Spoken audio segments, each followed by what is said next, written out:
What are prototypes? Essentially, prototypes are product approximations which are used for testing, learning, communication and integration of different components. The use of prototypes actually reduces time, costs and risk. Prototypes may be expensive to make, but actually they reduce the time and the cost and the risk involved in the entire product development process. Prototypes are also used as funding milestones in product development or as demonstrations of interim successes. Analytical prototypes are one type of prototype. These are computer models which are flexible and enable non-destructive testing. A physical prototype can help detect unanticipated issues that are not found in computer prototypes. The use of prototypes. In breakthrough products, the prototypes are used to show feasibility of the new product idea that you are trying to implement. In derivative products, the prototypes are used for problem detection. In platform products, they are used to plan the product releases.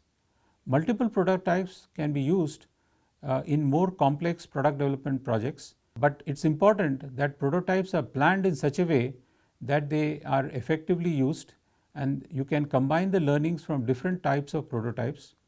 Appropriate use of prototype cycles is essential.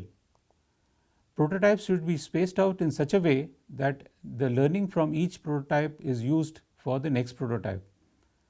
Prototypes can also face evaluation by target users who can point out flaws that the team members of the product development team are blind to. Prototyping strategy is finding the fit between the product development process adopted by the firm and the prototyping method which is used.